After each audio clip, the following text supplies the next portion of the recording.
Hi there. Thanks for joining me today. I have a flip through, haha, of Wonderfully Good.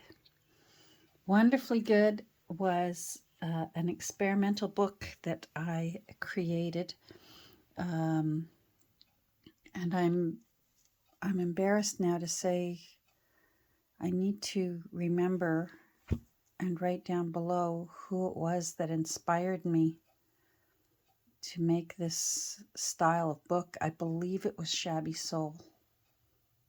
I'll find out. And I am now in love with the soft spine book with uneven pages.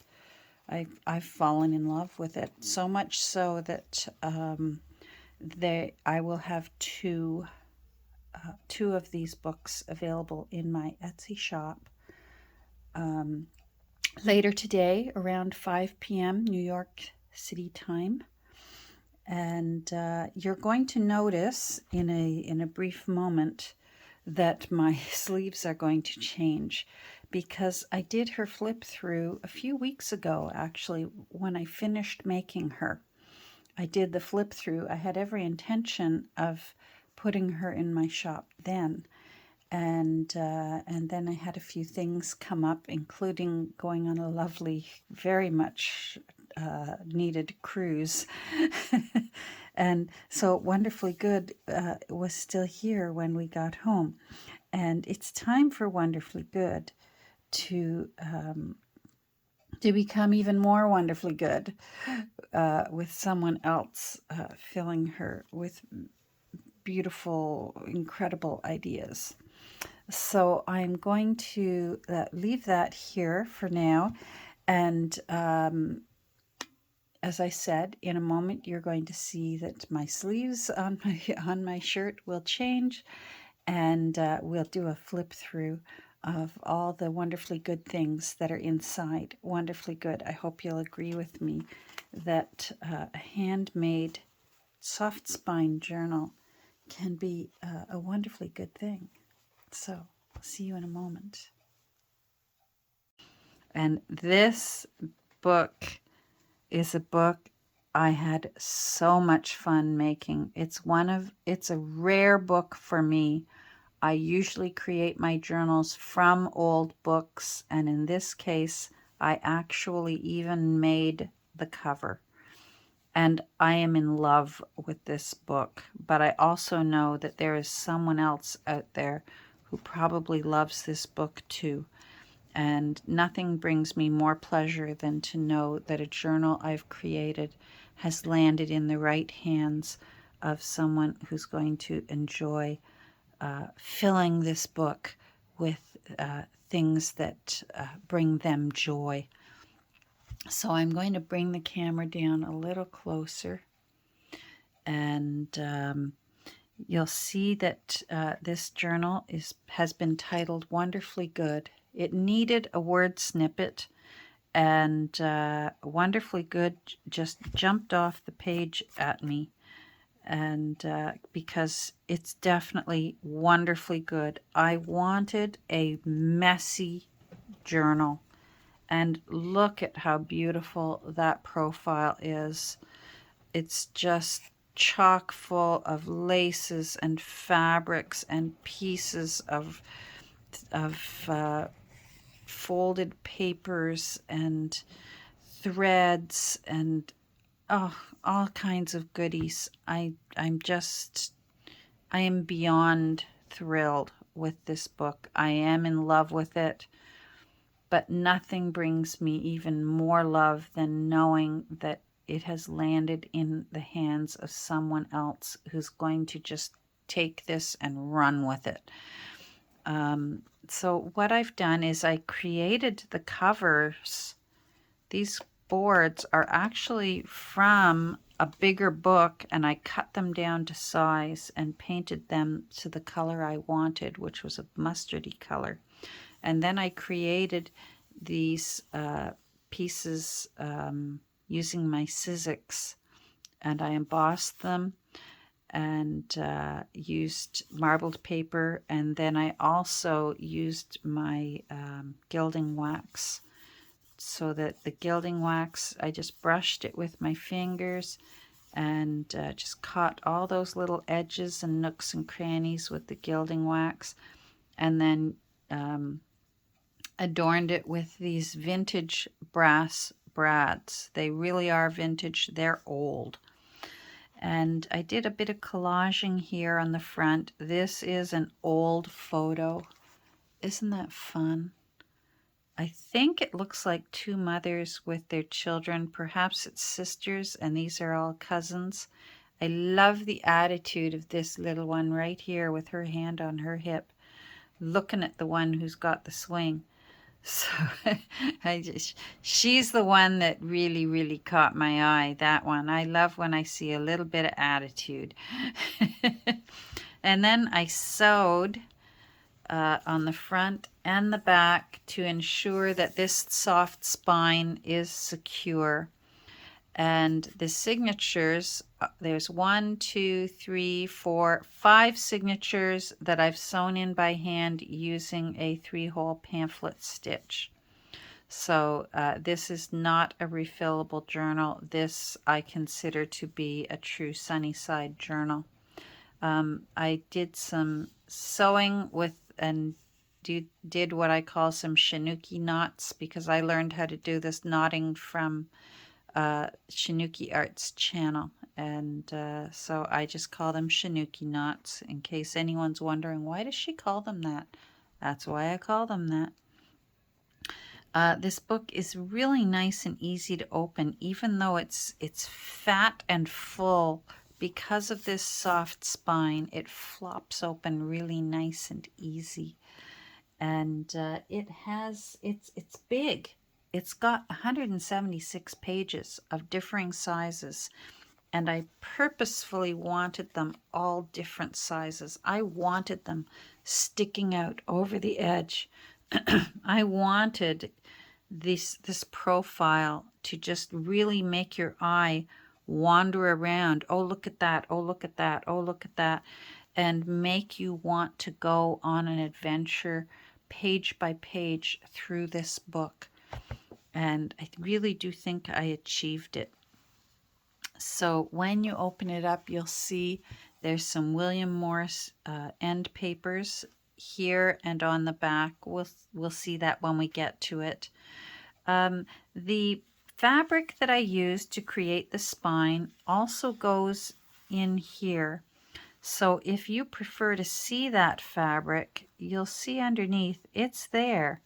This lace could be taken off. So if you would prefer to see the fabric instead, which is glued in place and then as well sewed down, you can do that. Or else you can leave this pretty little lace. It's antique, this lace. You're going to see a wide variety of laces here. This was off of a wedding gown. I tea-dyed it, but this lace over here on the Beatrix Potter page is off of a bridal gown that I found at a thrift store. And I really like it. I guess it brings back memories, because I had lace just like this on my wedding gown from 1979. So it's just perfect for that little spot there. And I sewed it on, you can see here. And I did a little bit of stenciling just to add some interest, and a lot of inking in here. This is a page from one of my books, I think the Book of Knowledge, and oodles and oodles of journaling space. This was some leftover paper, but it had this great little tab, and I couldn't leave it be, and plus I couldn't make a journal and not put some Edith Holden in it. So it is a little bit of a flip out, but then I put a bit of the fabric that I also made the spine out of. I just tied it onto a paper clip, and that's just holding that down. But you can put that wherever you like. If you've got something else you need held in place, move it over. This little page is actually a pocket, and then I made a journaling card out of it from a book I had on called, I believe it was called The Victorian Woman. And here's again a little snippet of hand crochet that it was just a leftover piece from another journal. I really wanted to make use of leftovers in this book. And so I glued any edges that could possibly start unraveling. And then again, this is a vintage brass brad. And so that's why it has that really bright gold color. It's the real deal. And inside here is a vintage bingo card. And I always look to see if it's got my grand's favorite number. She loved when there was 066 was her favorite. This one doesn't have 066. It's got 065, but she used to like to say, oh, thickety thick. Gran loved to play bingo.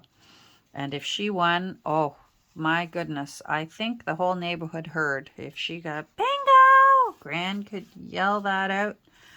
I made a little tuck spot from a Tim Holtz ticket, and I didn't want to waste the page number from when I fussy cut the little birdie over here, so I just put it up there. And this is from a shorthand book. I think I've written the year of this page on the other side. When we get there, we'll take a look. Otherwise, I'll find it and write it on. This page was tea dyed, and then it was also inked. Any of these little black polka dots that you see, please don't worry. They're not mold. They're actually rust. If you tea dye in a scratched up old pan, the rust comes through as black. I was really worried at first when I started seeing that on my tea dyed paper, and I thought, how could it already be moldy? I just made it today. And then it dawned on me that it was exactly where the little rusty scratches were in the book. Yeah, I'm gonna have to find out the year for those. Hopefully I can find out the year for the Pittman shorthand book. And then again, as I said, I have a box of offcuts from previous junk journals, and I really tried my best to use them up when I made this journal. So that's why you're seeing odd shapes and sizes of papers. This little piece of lace here, I just sewed it on, and I sewed a mother of pearl button on with it.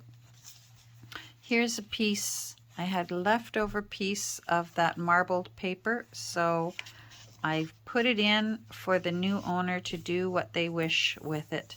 And I made a tuck spot with some Edith paper there.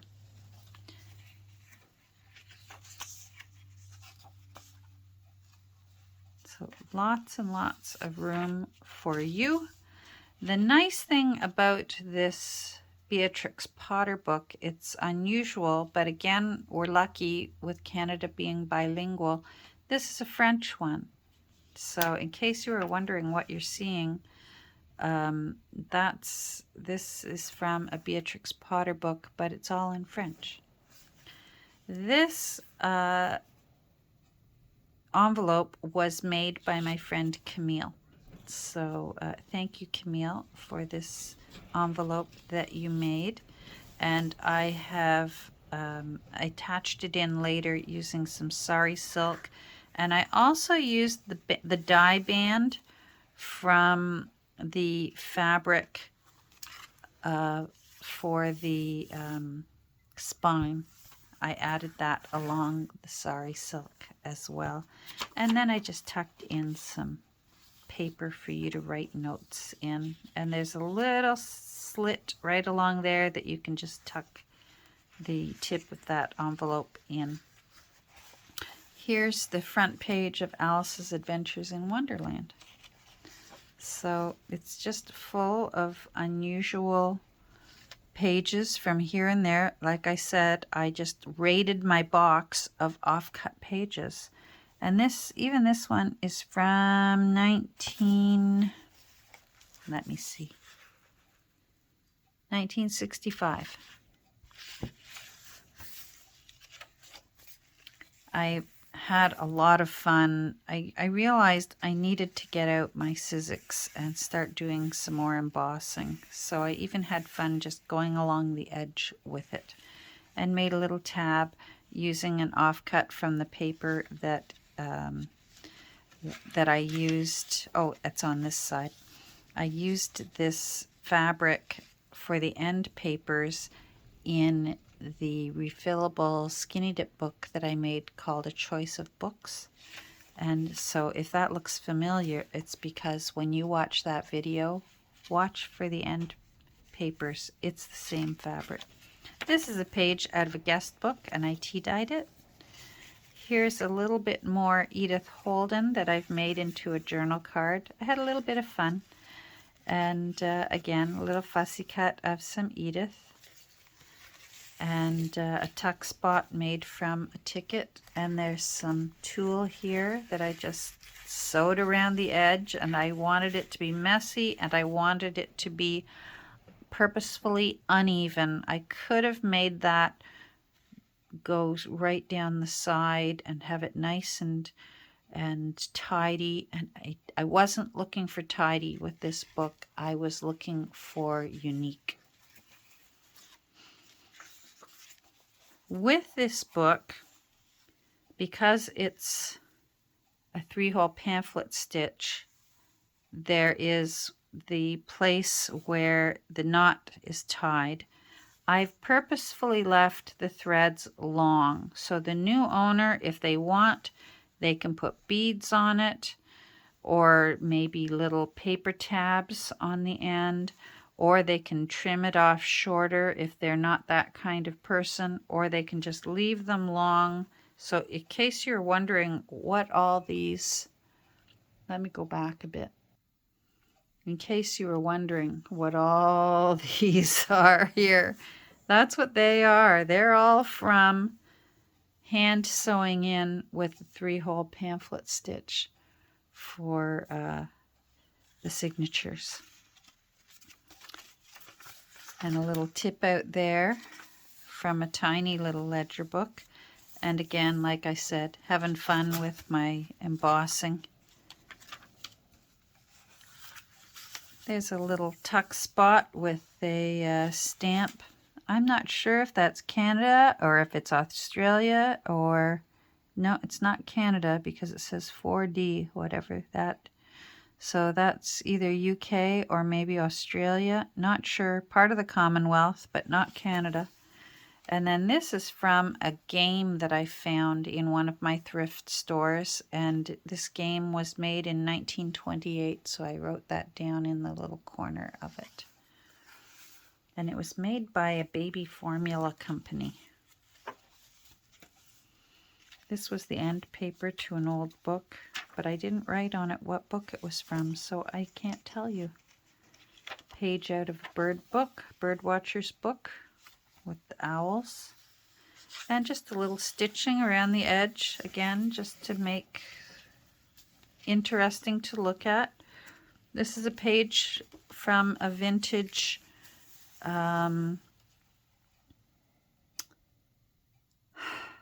Better Homes and Gardens binder cookbook. I made something else out of one of those binders, and I still had the guts left over. Here's a little, I took a lesson from a notepad that Camille made, and I made one. And then I used some of the Tim Holtz fabric tape. These tapes, they're fun and they're really, really sticky. And so there's sort of a little up tuck right there and a little bit of Edith Holden right here. And I just like the way that looks. This page came from some happy mail from Nancy. And then there's a little picture of a pretty young lady here from one of my books. And so on the back, I just put some tea-dyed paper, and I added a little bit of fabric from the same fabric as this, and added a little bit of lace, and I sewed it in place together and glued it as well. And that's held with a vintage paper clip. I didn't have to rust that myself. It already was tarnished.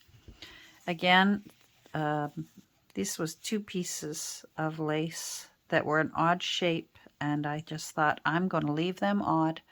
And I sewed it down and added some vintage seam binding, and I really love how that looks.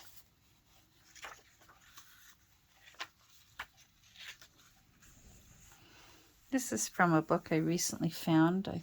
I believe it was called The Victorian Woman. And again, you can see the tab here that it was from that Better Homes and Gardens cookbook. That was chapter 5, Cakes, Frostings, and Fillings. And this is a pocket here. So I've just added a little guest check into the pocket, because I can't leave pockets empty. Cakes, frostings, and fillings. And then on this side, where I had the sewing on the other side, I just added a little extra tea-dyed, mucked up, frayed up lace, and then I made a little tuck spot, and there's the other part from the guest check.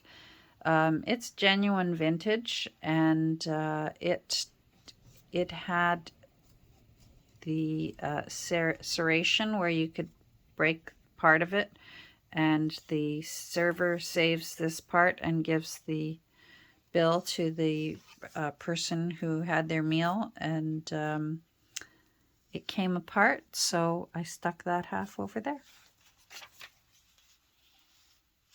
Little more Pittman shorthand. There's some more of that fabric that I used to line and make end papers for the choice of books.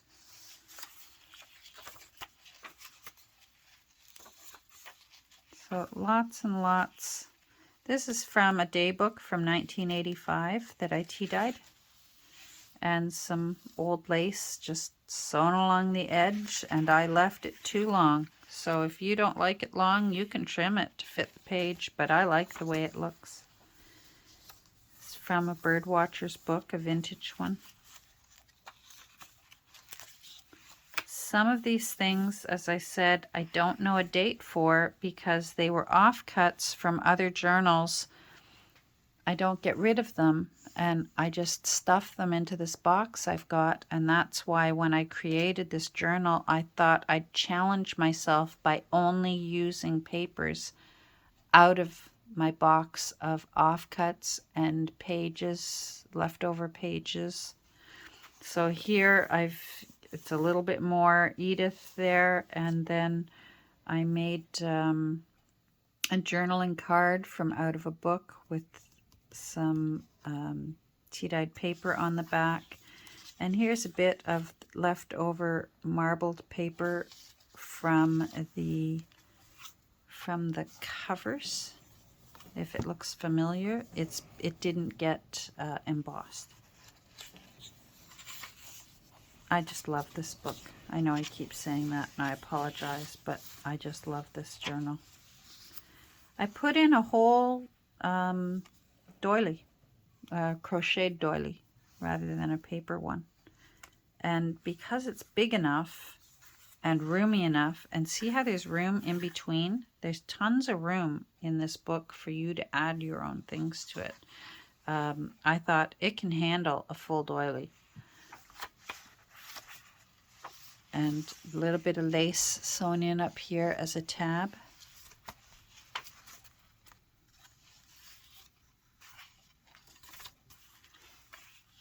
And this is from a book on going on vacation, and I made it into a journaling card. And that's another genuine vintage paperclip that I didn't have to, that has not been alcohol inked. That was the color of it. Little tip out there, and some more fun with my embossing. And I just sewed on a little ruffle here. I actually sewed it on with the, I ruffled it by hand, so you'll see some hand stitching there. I made the ruffle part by hand because it was upholstery fabric. It wouldn't hold. When I tried to glue it down the way Nancy taught me, that I love doing because it's so nice and easy, but because it's upholstery fabric, it didn't want to hold in place. So I ruffled it using thread, but then I sewed it in using the sewing machine. So that's why you see two different kinds of stitching there. A little bit more of the Beatrix Potter, and I will know when we get to the other side if this is the French one or not. And again, long threads, that's up to you, whatever you want to do with those threads. Yeah, this is the French Beatrix Potter. I think it's Squirrel Nutkin, but I'm not sure. You'll have to look that one up yourself. And just tucked in here is a Two Nanas bookmark, because this is a traditional Sunnyside journal.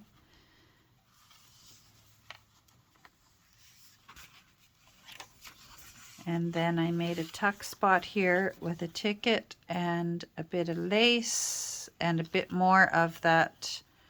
I made use of that whole page of the marbled paper. And then again, this was from the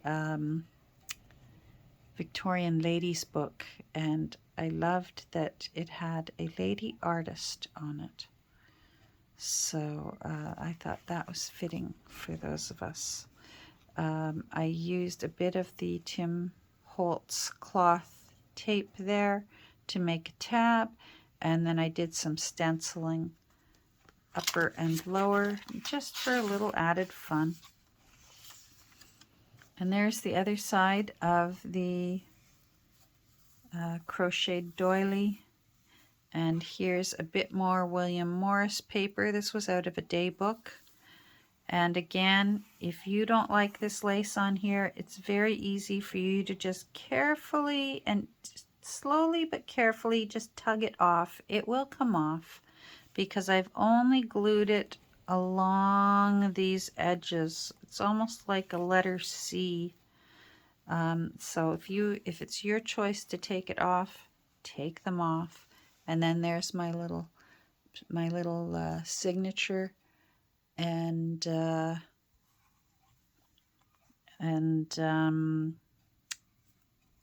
2024.